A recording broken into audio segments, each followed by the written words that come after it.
انشاءاللہ ہم سورہ القصص کی آیت نمبر 62-63 کا ترجمہ تفسیر پڑھنے سننے کی سعادت حاصل کریں گے۔ اعوذ باللہ من الشیطان الرجیم، بسم اللہ الرحمن الرحیم۔ وَيَوْمَ يُنَادِيهِمْ فَيَقُولُ أَيْنَ شُرَكَائِيَ الَّذِينَ كُنْتُمْ تَزْعُمُونَ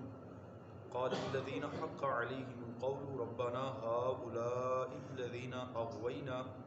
أَغْوَيْنَاهُمْ كَمَا أَغْوَيْنَا تَبَرَّأْنَا إِلَيْكَ مَا كَانُوا إِيَّانَا يَعْبُدُونَ۔ ترجمہ کنز العرفان۔ اور یاد کرو جس دن اللہ ندا فرمائے گا تو فرمائے گا کہاں ہیں میرے وہ شریک جنہیں تم سمجھتے تھے۔ وہ لوگ جن پر قول ثابت ہو چکا وہ کہیں گے اے ہمارے رب یہی ہیں وہ جنہوں نے ہمیں گمراہ کیا، ہم نے انہیں ایسے ہی گمراہ کیا جیسے ہم خود گمراہ ہوئے تھے، ہم ان سے بیزار ہو کر تیری طرف رجوع لاتے ہیں،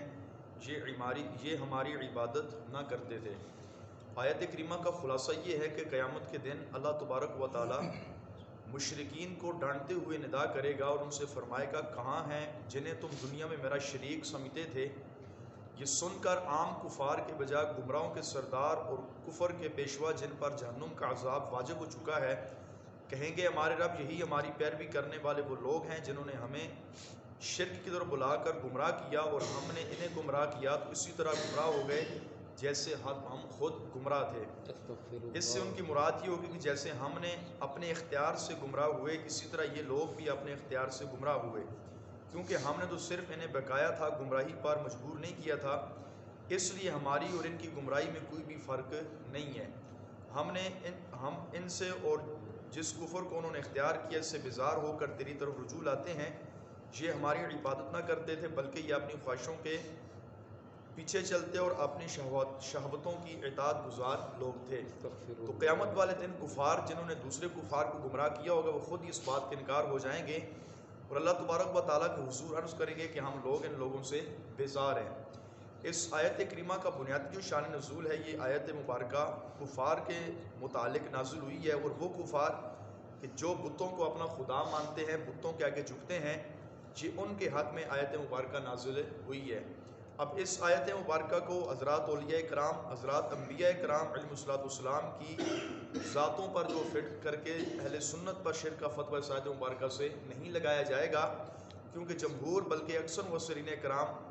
بلکہ تمام مفسرین کرام نے اس کا شان نزول یہی بیان کیا ہے کہ یہ آیت مبارکہ جو ہے وہ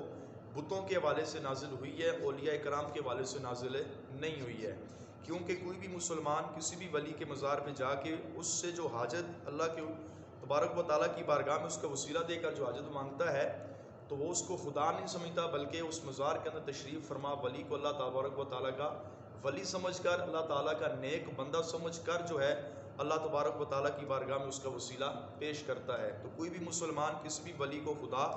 نہیں سمجھتا، کسی بھی مزار کے آگے نہیں جھکتا۔ ہاں تعظیماً لوگ قبر کو سجدہ کرتے ہیں، لیکن اس کے حوالے سے بھی سیدی اعلیٰ حضرت امام اہل سنت رحمۃ اللہ علیہ نے فرمایا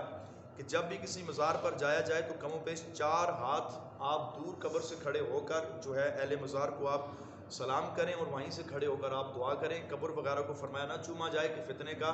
اندیشہ ہے کہ لوگ یہی سمجھیں گے کہ معاذ اللہ یہ قبر کو سجدہ کر رہا ہے۔ تو فرمایا فی نفسی ہی، اگرچہ قبر کو چومنا جائز ہے لیکن فتنے سے بچتے ہوئے قبر کو چوما نہ جائے بلکہ قبر سے دور کھڑے ہو کر صاحب قبر کو، صاحب مزار کو سلام کیا جائے اور پھر اللہ تبارک و تعالیٰ کی بارگاہ میں اللہ کے اس نیک بندے کو وسیلہ دے کر اللہ تعالیٰ کی بارگاہ سے اپنی حاجتیں طلب کی جائیں۔ اور ہمارے بڑے بڑے حضرات جو تھے وہ خود اللہ تبارک و تعالیٰ کے نیک لوگوں کی قبروں پر جا کر اپنی حاجات مانگتے تھے۔ مشہور جو 2 ہمارے پیشوا ہیں، جو 2 فرقہ کے امام ہیں، امام شافعی رحمۃ اللہ علیہ اور امام اعظم ابو حنیفہ رحمۃ اللہ علیہ۔ امام شافعی خود فرماتے ہیں کہ مجھے جب بھی کوئی حاجت پیش ہوتی ہے تو میں امام اعظم ابو حنیفہ رحمۃ اللہ علیہ کے مزار پہ جاتا ہوں، امام صاحب کے مزار کے قریب کھڑے ہو کر 2 رکعت نماز نفل میں اللہ تعالیٰ کے حضور ادا کرتا ہوں اور پھر اللہ کے حضور امام اعظم کو وسیلہ بنا کر اپنی حاجت پیش کرتا ہوں تو اللہ تبارک و تعالیٰ امام اعظم کا صدقہ میری حاجت کو پورا فرما دیتا ہے۔ اللہ تبارک و تعالیٰ جل شانہ کی بارگاہ میں دعا ہے اللہ رب العالمین ہم سب کو حضرات اولیاء کرام کی سچی پکی محبت نصیب فرمائے، آمین بجاہ نبی الکریم صلی اللہ تعالیٰ علیہ وسلم۔